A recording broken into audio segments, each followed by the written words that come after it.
జీవితం ముద్దు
చూడండి. ఆ షార్ట్ ఫిల్మ్ మీకు చాలా బాగా ఉపయోగపడుతుంది. మన తెలుగులోనే ఉంటుంది. అది మన కళల్ని నెరవేర్చడానికే సింబాలిక్ గా పెట్టిన ఈ షార్ట్ ఫిల్మ్ అండి. ఈ అవకాశం ఇచ్చిన మాకు ఎస్పీ గారికి చాలా ధన్యవాదాలు, కృతజ్ఞతలు తెలియజేస్తున్నాను. Thank you sir. అంటే present more than 10,000 people per year కి only because of drug addiction వల్ల డెత్ అయిపోతున్నారు. దానివల్ల సొసైటీ ఇంపాక్ట్ అనేది చాలా మిస్యూజ్ అయిపోయి ఇల్లీగల్ సైడ్ చాలా వరకు ఓన్లీ డ్రగ్ వాళ్ళ పర్సన్ ఒక్కటే కాదు, మన బిహేవియర్ వల్ల యాక్సిడెంట్స్ ఎక్కువ అవుతున్నాయి. చుట్టూ సరౌండింగ్ వాళ్ళు ఎఫెక్ట్ ఎక్కువ అవుతున్నారు.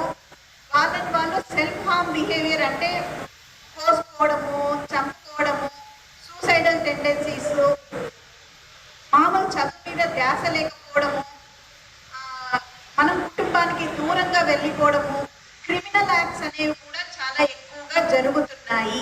అందుకోసమే యూత్ మీరు దీని గురించి చాలా తెలుసుకోవాలి. అవేర్నెస్ రావాలి. వీటి మన చుట్టూ ఎవరన్నా ఉన్నా సరే మనమేం దాంట్లో పోనవసరంలా, మీరు ఇన్వాల్వ్ అవ్వకుండా కూడా మనకి గవర్నమెంట్ హెల్ప్ చేస్తుంది. మనము ఈరోజు ప్రపంచ దేశాలన్నీ క్వాలిటీ హ్యూమన్ రిసోర్సెస్ కొరకు భారతదేశం వైపు ఎదురు చూస్తున్నాయి. ఈరోజు మనం గూగుల్ని నడిపిస్తుంది ఒక భారతీయుడు. ఇలా మల్టీనేషనల్ కంపెనీస్ అన్నింటినీ నడిపిస్తున్నటువంటి మేధో సంపత్తి కలిగినటువంటి యంగ్ అండ్ యూత్ ఈరోజు ఈ డ్రగ్స్ మత్తులో పడి వాళ్ళ కెరీర్ని కోల్పోతున్నారు.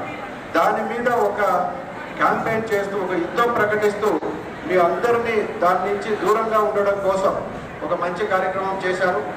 మనం ఈ సందర్భంగా పొరపాటున తప్పు చేస్తే మనకు టోల్ ఫ్రీ నెంబర్స్ ఉన్నాయి, డైల్ 100 ఉంది, 112 ఉంది. మీరు ప్రతి ఒక్కరి దగ్గర సెల్ ఉన్నాయి. ఆ సెల్లులో నుంచి కొట్టేస్తే పోలీస్ చూసుకుంటాం. ఈ మధ్య బాగా తగ్గింది. మెయిన్ కింగ్ పిన్స్ ను టార్గెట్ చేశారు మా ఎస్పీ సార్ గారు. మన జిల్లా అంటే భయపడి చస్తున్నారు, ఆంధ్రప్రదేశ్ అంటే భయపడి చస్తున్నారు. స్మగ్లర్స్, పెడలర్స్ నే తొక్కేస్తున్నాం. కన్స్యూమర్స్ కి రావట్లేదు. అయినా ఏ చిన్న మొత్తంలో ఉన్నా మన తల్లిదండ్రి మన దేనికి కనుక్కున్నారు, వాళ్ళను మరింత బాగా చూసుకోవాలి. ఈ విధమైనటువంటి రకరకాల డ్రగ్స్ ఉన్నాయి. మరి ఈ డ్రగ్స్ వాడితే ఏమవుతుంది? ఇక్కడే ఉన్నాయి మనకి good habits and bad habits. Good habits కావాలంటే గుడ్ హ్యాబిట్స్ తీసుకోవచ్చు, బ్యాడ్ హ్యాబిట్స్ కావాలంటే బ్యాడ్ హ్యాబిట్స్ తీసుకోవచ్చు. దీని వలన మనం నమ్ముకున్నటువంటి మన తల్లిదండ్రులు, ఎందుకంటే మన తల్లిదండ్రులు మనకు జన్మనిచ్చారు. మరి జన్మనిచ్చినందుకు మనం వాళ్ళకి చేయవలసినటువంటి ఒకే ఒక పని, ఒక మంచి పేరు తీసుకురావడం, అంతే. వాళ్ళు కోరుకునేది కూడా అంతే. కాబట్టి యువతకు ముఖ్యంగా కోరుకునేది, మీరు మంచిని స్వీకరించండి, తాత్కాలిక సుఖం కోసం పరిగెత్తదండి, శాశ్వతమైనటువంటి ఆనందం కోసం పాటుపడండి. బోలో భారత్ మాతాకి జై హింద్.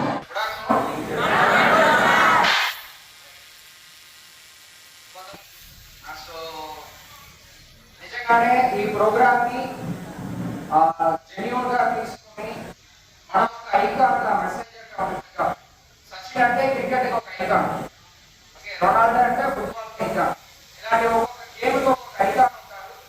అదేవిధంగా మీరు అందరూ కూడా ఫ్రెండ్స్ కి కానీ పేరెంట్స్ కి కానీ వెళ్ళి చెప్పాలన్న ఉద్దేశంతో పాటు మీ అందరినీ కూడా ఇక్కడ పిలవడం జరిగింది. ఇక్కడ దాదాపు ఒక 200 మంది 300 మంది వరకు ఉన్నారు, 350 మంది వరకు. ప్రతి ఒక్కరికి వెళ్ళాలనేది మన ఆశ. అందరూ కూడా మాట్లాడారు గంజా గురించి. నేను చెప్పాల్సింది ఏంటంటే, గంజాలో మేము ఒకరిని అరెస్ట్ చేయాలంటే దాంట్లో 3 విధంగా అరెస్ట్ చేస్తాం. ఫస్ట్ ఏంటంటే స్మాల్ క్వాంటిటీ. స్మాల్ క్వాంటిటీ అంటే ఏంటి? 1 kgకి తక్కువ మీ దగ్గర గంజా ఉంటూ మిమ్మల్ని అరెస్ట్ చేస్తామంటే దట్ ఈస్ స్మాల్ క్వాంటిటీ. దానికి ఒక పనిష్మెంట్ ఉంటుంది. ఇంటర్మీడియట్ క్వాంటిటీ అంటే 1 kg పైన నుంచి 19.99 kg వరకు ఇంటర్మీడియట్ క్వాంటిటీ అంటాం. దానికి ఒక పనిష్మెంట్. తర్వాత 20 kgల నుంచి మళ్ళీ దానికి ఎక్కువ ఏమేమి ఉందో దాన్ని కమర్షియల్ క్వాంటిటీ అంటాం. దానికి ఒక పనిష్మెంట్. ఇప్పుడు మీరు 1 kgకి తక్కువ మీ దగ్గర ఉంటూ మిమ్మల్ని మేము అరెస్ట్ చేస్తామంటే మీకు 3 సంవత్సరం టు 4 సంవత్సరం పనిష్మెంట్ వస్తాయి. అదే ఇంటర్మీడియట్ క్వాంటిటీ 1 kg నుంచి 19.99 kg మధ్యలో మీ పొజిషన్ ఉంటే మేము అరెస్ట్ చేస్తామంటే మీకు 10 సంవత్సరాలు శిక్ష. ఫైన్ ఉంది, ఫైన్ తక్కువనే, 2 లక్షలు. దానివల్ల మనకు ప్రయోజనం లేదు, కానీ జైలు శిక్ష అనేది 10 సంవత్సరం మీరు ఉంటారు. అదే మీరు కమర్షియల్ క్వాంటిటీ 20 kgలకు పైన మీ దగ్గర ఉండి మేము అరెస్ట్ చేస్తామంటే మీకు 15 సంవత్సరం టు 20 సంవత్సరం జైలు శిక్ష పడతాయి. అంటే మీ లైఫ్ లో ఆల్మోస్ట్ 20%, అంటే మనం ఒక 65 టు 70 సంవత్సరం ఉంటాము, మాక్సిమం 80 సంవత్సరం ఉంటాము అనుకుంటాం. దాంట్లో 20 సంవత్సరాలు మీకు జైల్లో పోతాయి. అది కూడా యూత్ స్టేజ్. అంటే మీరు ఒక 21, 22, 17, 16లో మీరు అరెస్ట్ అయ్యారని అనుకోండి. మీరు 35, 36 సంవత్సరంలో బయటకు వస్తారు. ఓకే, సో ఇదంటే ఈ విషయము మీకు చాలా మందికి తెలియట్లేదు. ఇంకొకటి, ఎవరు మనకు అరెస్ట్ అవుతారో, ఫర్ ఎగ్జాంపుల్ మీ ఎంక్వైరీ చేసినప్పుడు నా ఫ్రెండ్స్ కూడా నాతో పాటు వాడారంటే మీ అందరినీ కూడా మేము అరెస్ట్ చేస్తాం. ఓకే, నేను ట్రైనింగ్ మదనపల్లిలో ఉన్నాను. అదొక చిన్న ఇన్సిడెంట్ మీకు ఎగ్జాంపుల్ గా చెప్తాను. ఇద్దరు యువతిని పట్టుకున్న తర్వాత వాడు టోటలీ 14 మందిని చెప్పారు. ఆల్ 14 మెంబర్స్ ని కూడా నైట్ మేము ఆల్ 14 మందిని కూడా పికప్ చేసాము. అందరూ కూడా కాలేజ్ స్టూడెంట్స్. ఈ 14 మందిలో దాదాపు ఒక 10 మంది వరకు వాడు తల్లిదండ్రులు కూడా తెలుసు వాడు వాడుతున్నారని చెప్పేసి. ఇప్పుడు మీరు ఏమేమి వీడియోలో చూసారో అది మీకు ఏమి ఫిలిం ఏమి కాదు, జస్ట్ మీకు చెప్పడానికి కోసరం కాదు, అది నిజం. నేను కళ్ళారా చూశాను, నేను ఎక్స్పీరియన్స్ చేశాను. ఆ 10 మంది పేరెంట్స్ కూడా ఏమి చెప్తున్నారు, సార్ నా పిల్ల ప్రాణంతో పాటు ఉందంటే చాలు, మేము దాన్ని కట్టడి చేస్తామంటే వాడు చనిపోతాను, సూసైడ్ చేసుకోవాలని చెప్పి మిమ్మల్నే బెదిరిస్తున్నారని చెప్పడం జరిగింది. అదే మీరు వీడియోలో కూడా చూశారు. ఆ పరిస్థితికి ఇప్పుడు సిచ్యువేషన్ కన్వర్ట్ అవుతుంది. సో ఇక్కడ మీరు యంగ్స్టర్స్ ఉన్నారు, అదేవిధంగా పెద్దవాళ్ళు కూడా ఉన్నారు. నేను అందుకే పెద్దవాళ్ళతో పాటు యూత్ని కూడా దీంట్లో కలిపి ఈ అవేర్నెస్ ప్రోగ్రామ్కి రమ్మని చెప్పడం జరిగింది. పేరెంట్స్ ఏంటంటే ఒకరికి 3-4 పిల్లలు ఉంటారు, వాళ్ళు మీ పిల్లల్ని ఎవరు పట్టించుకోరు, వాళ్ళు ఏమి చేస్తున్నారనే మీకు ఐడియా ఉండదు. ఓకే, ఒక్కరిద్దరు ఉన్నా ఇద్దరు పేరెంట్స్ కూడా జాబ్కి వెళ్ళిపోతారు. సో ఇద్దరు పిల్లలు ఏమి చేస్తున్నారన్న ఐడియావే పేరెంట్స్కి ఉండదు. సో ఇదన్నీ కామన్ ప్రాబ్లమ్స్. అదేవిధంగా ఇప్పుడు ఉన్న యూత్, మన డి అడిక్షన్ సెంటర్ గారు చెప్పారు, ఒక సినిమాకి లేకపోతే ఒక సాంగ్కి ఇస్తున్న ఇంపార్టెన్స్ మనం లైఫ్లో అదర్ యాక్టివిటీస్కి మనం ఇవ్వట్లేదు. ఇప్పుడు మున్సిపల్ కమిషనర్ గారు ఒక పాయింట్ చెప్పారు, నిజంగానే మీకు టైం పాస్ అవ్వట్లేదంటే మీకు చాలా ఉంది. ఇప్పుడు మీ ఏజ్లో భగత్ సింగ్ అందరికి ఐడియా ఉందా? భగత్ సింగ్ ఎంతమందికి ఐడియా ఉంది? అందరికీ ఐడియా ఉంటాయి మాక్సిమం. వాళ్ళు ఏ టైంలో వాళ్ళని హ్యాంగ్ చేశారు అనేది ఎవరికైనా ఐడియా ఉందా? భగత్ సింగ్ ని ఏ ఏజ్ లో వాళ్ళని బ్రిటిష్ హ్యాంగ్ చేశారు? ఎవరో ఒక్కరు చెప్పండి నాకు. భగత్ సింగ్ ని ఏ ఏజ్ లో బ్రిటిష్ హ్యాంగ్ చేశారు? 23. అంటే ఒక భగత్ సింగ్ అనే ఒక ఫ్రీడమ్ ఫైటర్ 23rd ఇయర్, అంటే ఇక్కడ ఉన్న ఆల్మోస్ట్ మీరందరూ కూడా 17, 18, 19 ఉంటారు. అంటే 23rd ఇయర్ లో భగత్ సింగ్ అనే ఒక వ్యక్తి హ్యాంగింగ్ చేస్తున్నారంటే వాడు ఎప్పుడు నుంచి ఫ్రీడమ్ ఫైట్ కోసం స్టార్ట్ చేస్తుంటారు. ఇప్పుడు మన బార్డర్ లో వీరమరణం పొందుతున్న, అంటే మార్టియర్స్ అవుతున్న సోల్జర్స్ ప్రతి ఒక్కరు కూడా ఏజ్ 22 or 23. వాళ్ళు మన కోసం ఒక బార్డర్ లో ఉన్నారు. ఇప్పుడు ఇక్కడ ఉన్న పోలీస్ తీసుకోవచ్చు, డాక్టర్స్ అవ్వచ్చు, ఎవరైనా 22-23 ఇయర్స్ లో అచీవ్ చేస్తున్న ప్రతి ఒక్కరికి కూడా లైఫ్ డిసిప్లైన్ లైఫ్. వాళ్ళు 12-13 సంవత్సరం నుంచి 20-21 సంవత్సరం వరకు ఎవరు డిసిప్లైన్ గా ఉన్నారో వాళ్ళు 22-23 సంవత్సరంలో అచీవ్ చేస్తారు లైఫ్ లో. ఎవరు ఈ టైం అన్ని వేస్ట్ చేస్తూ డ్రగ్స్ తర్వాత ఏమి ప్రొడక్టివ్ గా లైఫ్ లో ఎవరు ఏమి చేయట్లేదో వాళ్ళందరూ కూడా అన్ఎంప్లాయిడ్ గా మారుతారు. అన్ఎంప్లాయిడ్ అంటే వాడికి ఎలాంటి ఎంప్లాయ్మెంట్ దొరకదు. గాలిగా ఉండడము, గాలిగా ఉన్న ఫ్రెండ్స్ తో పాటు తిరగడము, అప్పుడు మందుకు అలవాట్లు అవడం. ఎవరెవరు లైఫ్ లో అచీవ్ చేస్తారో, ఎవరెవరు లైఫ్ లో ఎంప్లాయ్మెంట్ ఉందో వాళ్ళు ఇలాంటి డ్రగ్స్, ఆల్కహాల్ అలవాట్లకి ఇన్వాల్వ్ అవ్వరు. ఎవరెవరు టైం పాస్ గాలిగా ఉన్నారో గవర్నమెంట్ ఒక సెపరేట్ వింగ్ ఫామ్ చేసింది. 1972 అని చెప్పేసి టోల్ ఫ్రీ నెంబర్ కూడా ఇచ్చారు.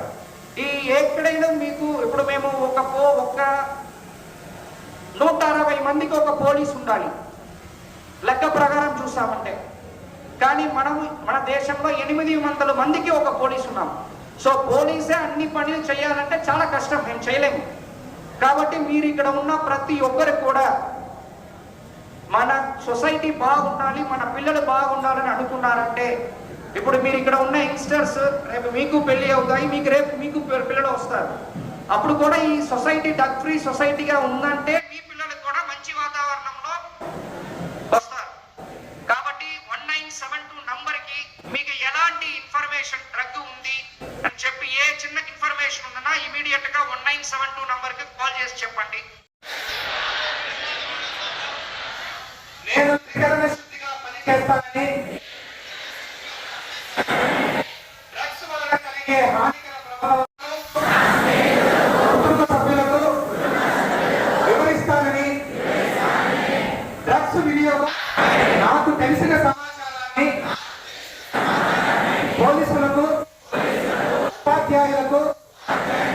తల్లిదండ్రులకు తెలియజేస్తానని డ్రగ్స్ కు వ్యతిరేకంగా పోరాడతానని